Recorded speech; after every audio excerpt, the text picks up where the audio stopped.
मोठी बातमी आहे। वसई विरार महानगरपालिकेचे माजी आयुक्त अनिल कुमार पवार यांना ईडीने अटक केली आहे। मनी लॉन्ड्रिंग प्रकरणामध्ये ही ईडीची मोठी कारवाई म्हणावी लागेल। अनिल कुमार पवार यांच्यासोबतच ईडीने महानगरपालिकेचे निलंबित नगररचना उपसंचालक वायस रेड्डीला सुद्धा अटक केली आहे। वसई विरार महापालिका क्षेत्रातील 41 इमारतींच्या प्रकरणावरून ईडीने चौकशी सुरू केली होती। या संदर्भात ईडीने 29 जुलैला अनिल कुमार पवारांच्या निवासस्थानी छापा मारला। त्यासोबत अनिल कुमार पवारांच्या संबंधित मुंबईसोबतच नाशिकमधल्या 12 ठिकाणी सुद्धा एकाच वेळी छापे मारले होते। तर अनिल कुमार पवार यांना 20 ऑगस्टपर्यंत कोठडी सुनावण्यात आली आहे। अनिल कुमार पवार हे मंत्री दादा भुसेंचे नातेवाईक असल्यामुळे या प्रकरणाचं गांभीर्य देखील वाढलंय। तर अनिल कुमार पवारांच्या वकिलांनी त्यांच्या अटकेचं कनेक्शन थेट राजकारणाशी जोडलंय। अनिल कुमार पवार यांना 20 ऑगस्टपर्यंत कोठडी सुनावण्यात आली आहे। गेल्या काही दिवसांपासून ईडीकडून त्यांची चौकशी सुरू होती आणि आता अखेर त्यांना ईडीकडून अटक करण्यात आल्याची मोठी बातमी।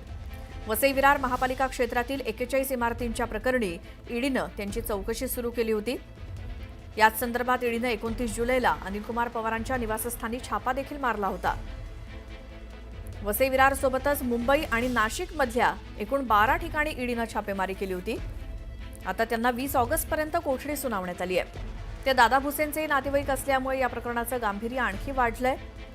अनिल कुमार पवार यांच्या वकिलांनी त्यांच्या अटकेचं थेट कनेक्शन हे राजकारणाशी जोडलंय। मात्र ईडीच्या इतक्या दिवसांच्या चौकशीनंतर आणि झालेल्या छापेमारीनंतर अनिल कुमार पवार यांना ईडीकडून अटक झालेली आहे। वसई विरार महानगरपालिकेचे ते माजी आयुक्त आहेत। मनी लॉन्ड्रिंग प्रकरणामध्ये ईडीकडून मोठी कारवाई करण्यात आली आहे। अनिल कुमार पवार यांना अटक झालेली आहे। 20 ऑगस्टपर्यंत पोलीस कोठडी सुनावलेली आहे। महानगरपालिकेचे निलंबित नगररचना उपसंचालक वायस रेड्डीला सुद्धा अटक झालेली आहे आणि वसई विरार महापालिका क्षेत्रातील 41 इमारतींच्या प्रकरणावरून ईडीने ही चौकशी सुरू केली होती। 29 जुलैला त्यांच्या निवासस्थानी छापा मारला। त्यानंतर मुंबई नाशिक या ठिकाणी सुद्धा 12 ठिकाणी छापे मारले आणि अनिल कुमार पवारांच्या सोबतच रेड्डीला देखील अटक झाली आहे ईडीकडून। अनिल कुमार पवार हे मंत्री दादा भुसेंचे नातेवाईक असल्यामुळे या प्रकरणाचं गांभीर्य आणखी वाढलंय।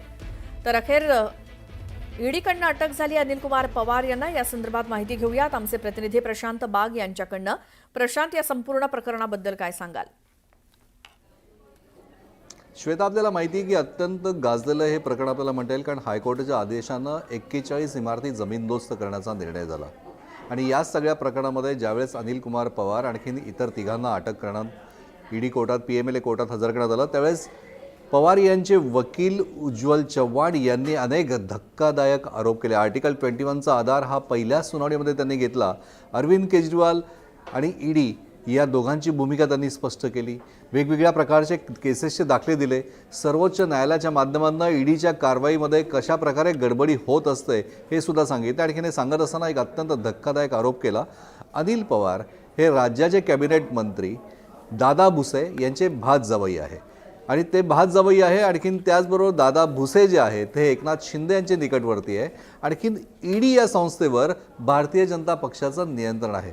अशा प्रकारचा युक्तिवाद त्यांनी कोर्टात केला। इनफॅक्ट म्हणजे त्यांना म्हणायचं असं होतं की भारतीय जनता पक्ष आणि शिवसेना या दोघं जरी सत्तेत एकत्र असले तरी या दोघांच्या राजकीय अंतर्गत कलहाचा फटका हा अनिल पवार यांना बसलाय। कारण एक अधिकारी आयुक्त म्हणून ज्यावेळेस सही करतो त्यावेळेस अनेक वेगवेगळ्या कनिष्ठ अधिकाऱ्यांकडून सह्या होऊन ते प्रपोजल त्याच्यापर्यंत येत असतं। मग जबाबदार हे एकटे व्यक्ती कसे, किंवा खरोखर प्रत्यक्ष किंवा अप्रत्यक्ष पुरावा त्यांचा मिळाला आहे का?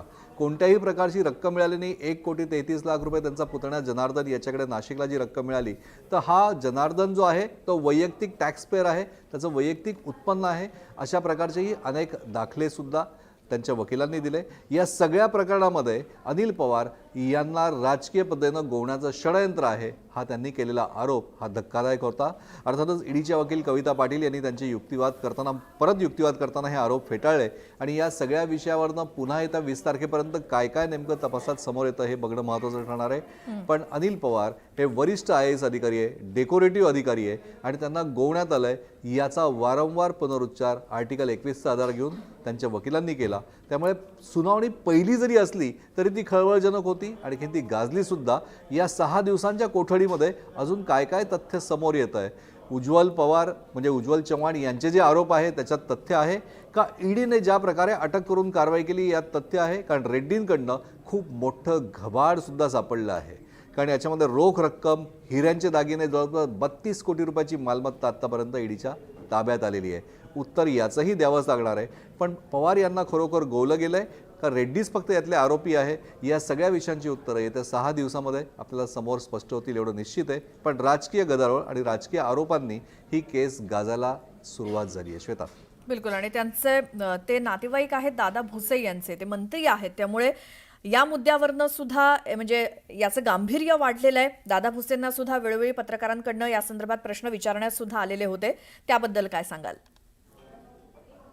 3 गोष्टी अत्यंत स्पष्ट आहे की आपल्याला माहिती आहे की दादा भुसे यांचे हे भात जावई आहे नात्याने, आणि हे नातं ना पवार यांनी नाकारलं किंवा दादा भुसे यांनी सुद्धा नाकारलं. पण दादा भुसेंचे नातेवाईक असल्याचा फायदा घेऊन किंवा हा फायदा अनिल पवार यांना चांगल्या चांगल्या पोस्टिंगसाठी मिळाला, ही वारंवार चर्चा समोर येत होती.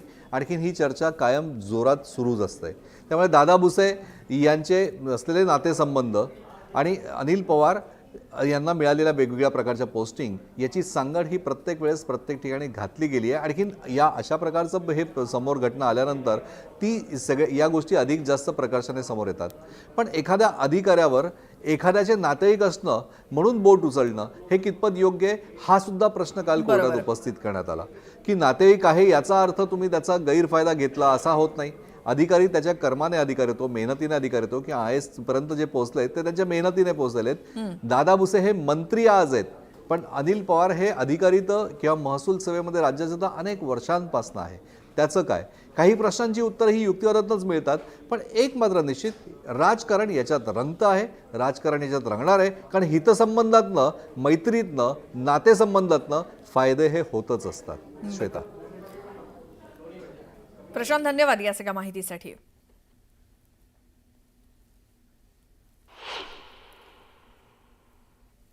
या बातमीसोबतच वेळ. पंतप्रधान मोदींकडनं देशवासियांना स्वातंत्र्य दिनाच्या शुभेच्छा. संविधानाच्या निर्मात्यांना पंतप्रधानांकडनं आदरपूर्वक नमन.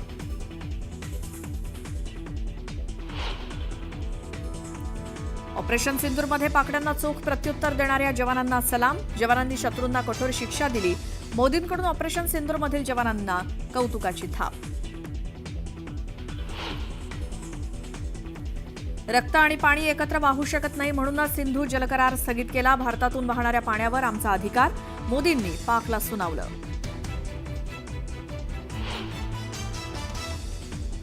अणुहल्ल्याच्या धमक्यांना आम्ही भीक घालणार नाही. दहशतवादाला ताकद देणाऱ्यांना सोडणार नाही.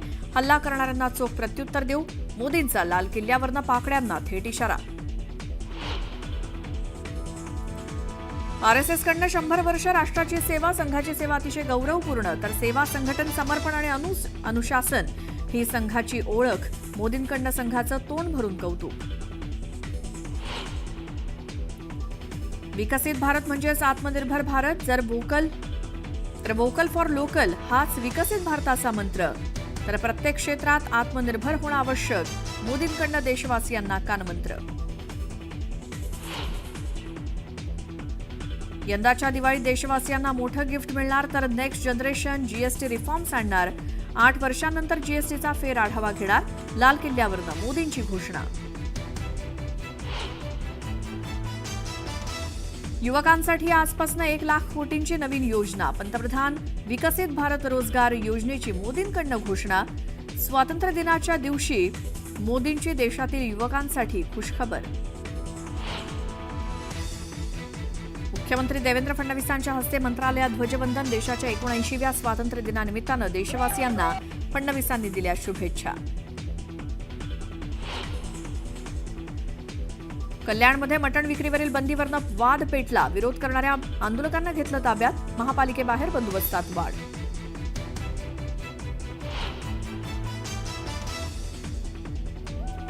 पंढरपूरच्या विठ्ठल मंदिरात स्वातंत्र्य दिनानिमित्तानं तिरंगी रंगाच्या फुलांची सजावट.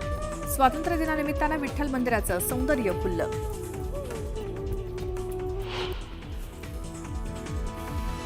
काँग्रेस प्रवक्ते अतुल लोंढे यांना धमकीचा फोन. अज्ञाताकडनं फोनवरून जीवे मारण्याची धमकी देण्यात आल्याचा लोंढेंचा आरोप. पोलिसांनी दक्षता घेण्याचं आवाहन.